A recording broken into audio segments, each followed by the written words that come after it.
നമ്മളൊക്കെ പറയല്ലേ, കൽക്കട്ടയിൽ പോയി മദർ തെരേസയെ പോലെ കുഷ്ഠരോഗികളെ ശുശ്രൂഷിക്കാൻ, പാപങ്ങളെ ശുശ്രൂഷിക്കാനൊക്കെ വലിയ തീക്ഷ്ണതയാണ്.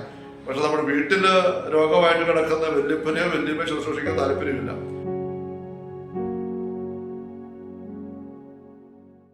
ഈശോ മിശിഹായിക്ക് സ്തുതിയായിരിക്കട്ടെ. ഈശ്വരറ്റ സ്നേഹിക്കപ്പെട്ട സഹോദരരെ, ആഭ്യന്തര ആത്മീയതയുടെ 252 സെഷനിലേക്കാണ് നമ്മൾ വന്നിരിക്കുന്നത്. 7ാം സദനത്തെ കുറിച്ചുള്ള 26ാമത്തെ വിചിന്തനമാണിത്. Hallelujah, hallelujah, hallelujah.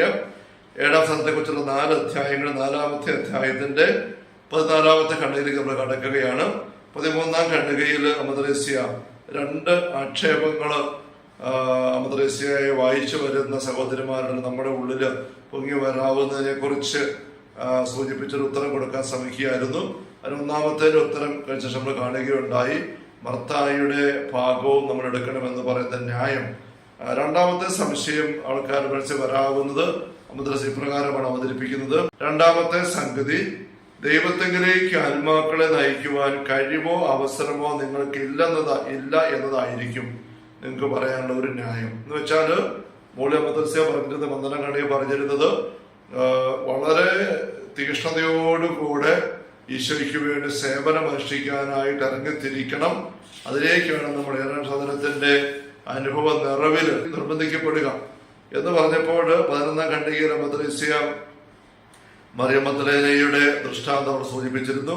അതുപോലെ തന്നെ ഏലിയ പ്രവാചകന്റെ ദൃഷ്ടാന്തം, അതുപോലെ തന്നെ വിശുദ്ധ ഫ്രാൻസിസ് അസീസിയുടെ, വിശുദ്ധ ഡൊമിനിക്കിന്റെ ഒക്കെ ഉദാഹരണങ്ങൾ അമദ്രേസ്യ അവിടെ സൂചിപ്പിച്ചു വെച്ചിരുന്നു.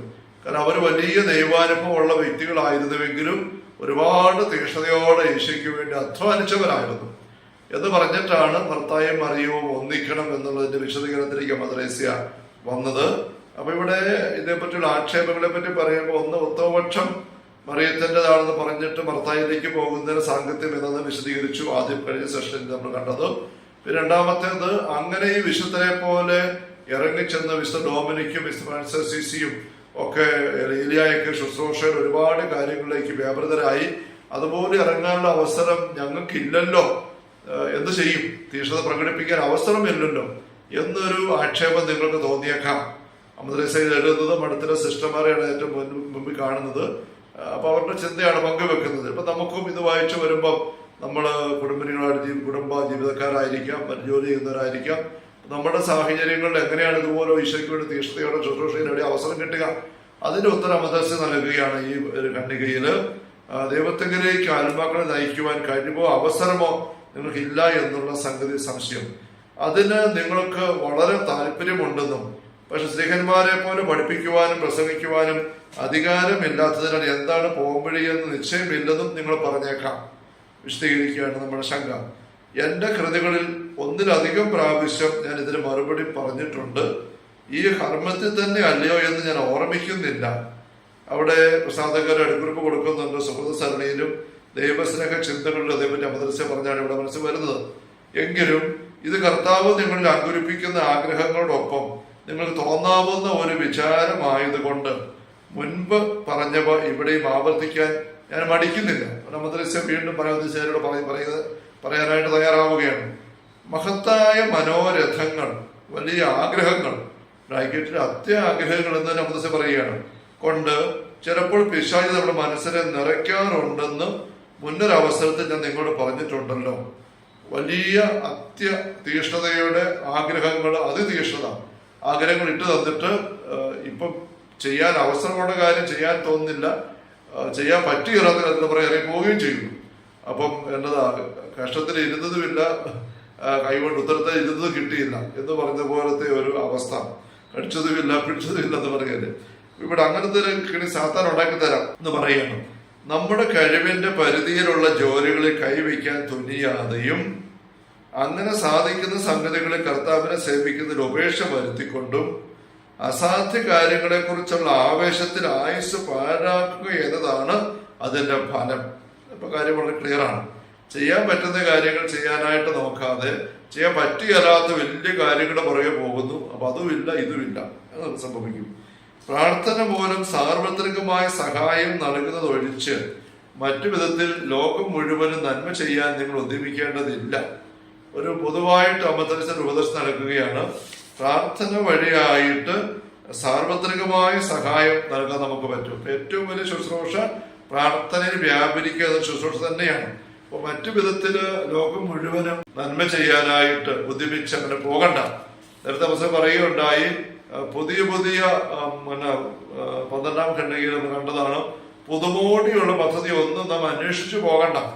ദൈവം നമുക്ക് കാണിച്ചു തരും ചെയ്യേണ്ട ശുശ്രൂഷ മേഖലകള്. അതുകൊണ്ട് തൃപ്തിയാകാതെ പുത്തൻ അങ്ങനെ പോകണ്ട.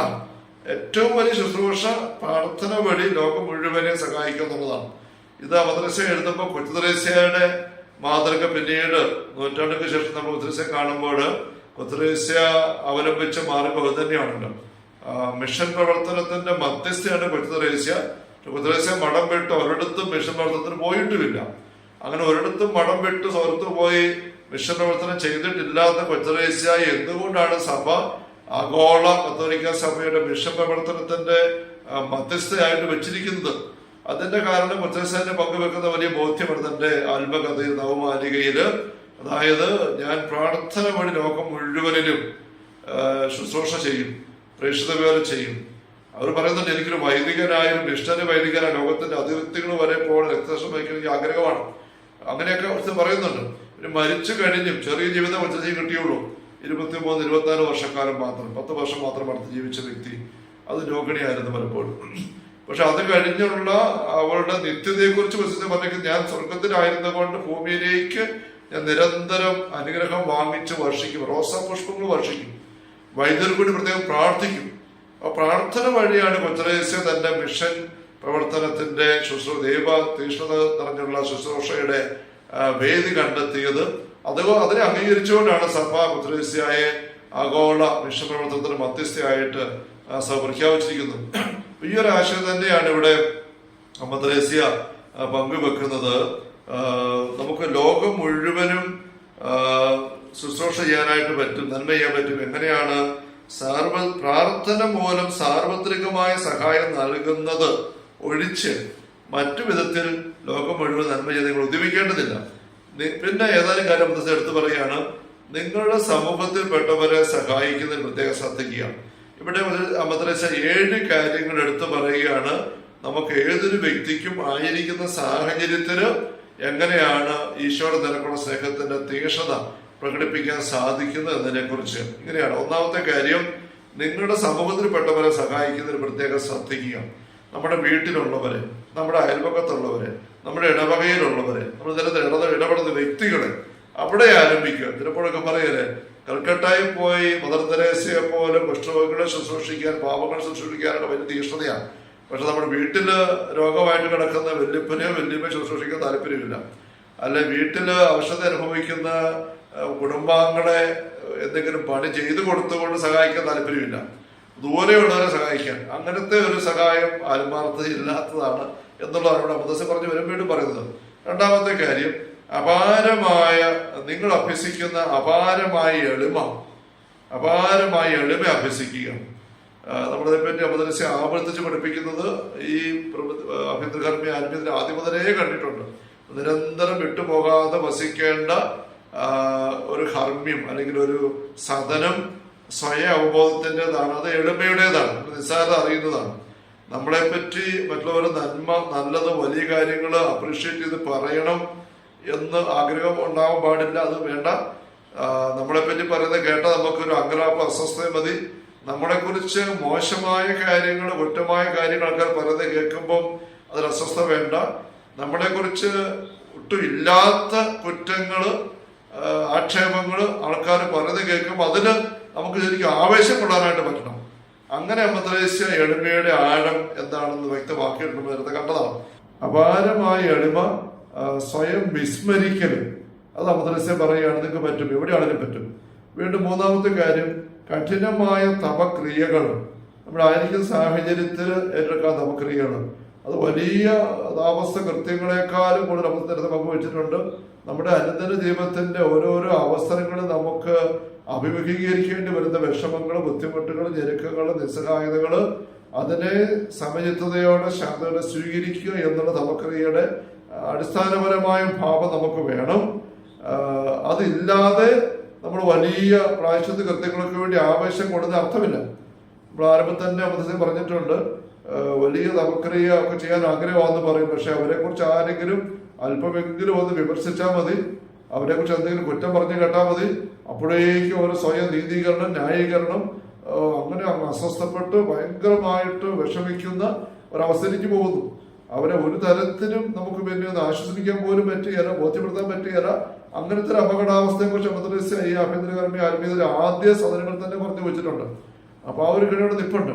അപ്പൊ അതിന്റെയൊക്കെ മറികടന്നു പോകുന്ന അടിസ്ഥാനപരമായ പ്രായശ്ചിത്തത്തിനുള്ള അഭിലാഷം, അതിന്റെ അടിസ്ഥാനപരമായ ഭാവം എന്ന് പറയുന്നത് നമുക്ക് അനുദിന ജീവിതത്തിൽ അനുഭവപ്പെടുന്ന മറ്റുള്ളവരിൽ നിന്നോ കാലാവസ്ഥ കൊണ്ടോ ആരോഗ്യ വിഷയങ്ങളോ അനുഭവപ്പെടുന്ന ഏതൊരു ബുദ്ധിമുട്ടിനും ഞെരുക്കത്തെയും പ്രായശ്ചിത്ത മനോഭാവത്തോടെ സ്വീകരിക്കുക. അനുദപിച്ച കള്ളൻ പറയുന്നതായിട്ട് നമ്മൾ കാണുന്ന പോലെ ഇത് എൻ്റെ ജീവിതത്തിൻ്റെ തിന്മയുടെ പ്രവൃത്തികൾക്കുള്ള തക്ക ശിക്ഷ തന്നെയാണ്, ഞാൻ സ്വീകരിക്കുന്നു. അവിടെ കുരിശിൽ തിരക്കി തന്നെ പ്രാർത്ഥിക്കുന്നേ ഇല്ല. അങ്ങനെ നമുക്ക് നമ്മുടെ അനുദിന ജീവിതത്തിലെ ആരോഗ്യ വിഷയങ്ങൾ, പ്രായത്തിന്റെ വിഷയങ്ങൾ, കാലാവസ്ഥ വിഷയങ്ങൾ, മറ്റുള്ളവരുടെ ഭാഗത്തുണ്ടാകുന്ന എതിർ പെരുമാറ്റങ്ങൾ മനസ്സിലാക്കുന്നില്ലാത്ത സഭയിൽ നമുക്ക് സ്വീകരിക്കാൻ സാധിക്കുന്ന തവക്രിയുടെ മനോഭാവം. നാലാമത്തേത് സകലരുടെ നേർക്ക് പ്രദർശിപ്പിക്കുന്ന സേവന തൽപരത. മറ്റുള്ളവർക്ക് പരമാവധി സേവനങ്ങൾ ചെയ്തു കൊടുക്കുക. ഇന്ന മേഖല എന്നില്ല, ഇന്ന കാര്യമൊന്നുമില്ല, ഉള്ള താല്പര്യം നമ്മൾ എടുക്കുക. അഞ്ചാമത്തേത് നിഷ്കളങ്കമായ സ്നേഹഭാവം. നിഷ്കളങ്കമായ, നിസ്വാർത്ഥമായ, കളങ്കമില്ലാത്ത, ദുരുദ്ദേശമില്ലാത്ത സ്നേഹത്തിൻ്റെതായ ഒരു മനോഭാവം എല്ലാവരും നേർക്കെടുക്കുക. ആറാമത്തേത് സമീപസ്ഥരിലെല്ലാം തീഷ്ണത പ്രസരിക്കുവാൻ പര്യാപ്തമായ ദൈവസ്നേഹം. ദൈവത്തിന്റെ സ്നേഹം കൊണ്ട് ജ്വലിക്കുന്ന ഒരു ഉള്ളം, ഹൃദയം. അത് കാണുമ്പോൾ തന്നെ, അത് അനുഭവിക്കുമ്പോൾ തന്നെ മറ്റുള്ളവർക്ക് അതിന്റെ കത്തല് അനുഭവപ്പെടുന്നു. ഏഴാമത്തേത് അവർക്കെല്ലാം ഉത്തേജനം നൽകുവാൻ ഉതകുന്ന മറ്റു പുണ്യങ്ങൾ. പിന്നെ ഒരുപാട് പുണ്യങ്ങള്, വിസ്താരമായ ഫലങ്ങൾ എന്ന് പറയുന്ന മേഖലയാണ് പുണ്യങ്ങൾ ബ്രഹ്മസ് ഉദ്ദേശിക്കുന്നത്. നമുക്ക് ഓർമ്മിക്കണം, വരങ്ങളൊക്കെ എടുത്തോട് വലിയ വിരോചിതമായ വരങ്ങളുടെ വലിയ കാര്യങ്ങൾ ചെയ്യുന്ന പുണ്യാഭ്യാസനമല്ല, മറിച്ച് വിസ്താരമായ ഫലങ്ങള് പ്രകടമാകത്തക്ക രീതിയിൽ നമ്മൾ വളർന്നു വരുന്ന പുണ്യങ്ങളെ കുറിച്ചാണ്. ഇങ്ങനെയുള്ള കാര്യങ്ങൾ ഏഴാമത്തെ പറഞ്ഞു. ഇവയിലൂടെ നീങ്ങുക എന്ന് പറയുന്നത് നിസ്സാര നേട്ടമെന്നാണോ നിങ്ങൾ വിചാരിക്കുന്നത് എന്ന് ചോദിക്കുകയാണ്. നിസ്സാര നേട്ടമൊന്നുമല്ല. അതുകൊണ്ട് ഇവയൊക്കെ കർത്താവിന് വളരെ പ്രസാദകരമായ സേവനമായിരിക്കുമെന്നതിൽ യാതൊരു സംശയവുമില്ല. കഴിവുള്ള വേലകൾ നിങ്ങൾ നിർവഹിക്കുമ്പോൾ വേറെയും വളരെയധികം ചെയ്യാൻ നിങ്ങൾക്ക് ആഗ്രഹമുണ്ട് നമ്മുടെ കർത്താവ് ഗ്രഹിച്ചുകൊള്ളും. വളരെയധികം ആത്മാക്കളെ സമ്മതിച്ചെന്ന വിധത്തിൽ അവിടെ നിങ്ങൾക്ക് സമ്മാനം നൽകുകയും ചെയ്യും. ഇങ്ങനെയാണ് നമ്മൾ ഓരോരുത്തരും ആയിരിക്കുന്ന സാഹചര്യങ്ങളിൽ ശാന്തമായിട്ടായിരുന്നു കൊണ്ട് ഈശോയ്ക്ക് വേണ്ടി ശുശ്രൂഷ ചെയ്യേണ്ടത് എന്ന് മദ്രസ്യ വ്യക്തമാക്കുക. അപ്പൊ രണ്ട് സംശയം മദ്രസ്യ നമ്മുടെ മനസ്സിൽ വരാവുന്നതിന് ഉത്തരം നൽകി കഴിഞ്ഞു. Hallelujah, hallelujah. കർത്താവ് യേശുമിശിഹായുടെ സമൃദ്ധമായ കൃപയും അനുഗ്രഹങ്ങളും പിതാവായ ദൈവത്തിന്റെ അവർണ്ണനീയമായ സ്നേഹവും വിശുദ്ധാത്മാവായ ദൈവത്തിന്റെ നിരന്തരമായ സഹവാസവും സഹമുള്ള സഹോദരങ്ങളെ നാം എല്ലാവരും കൂടെ ഉണ്ടായിരിക്കട്ടെ, എപ്പോഴും എപ്പോഴും എന്നേക്കും. ആമേൻ. യേശുമിശിഹായ്ക്ക് സ്തുതിയായിരിക്കട്ടെ.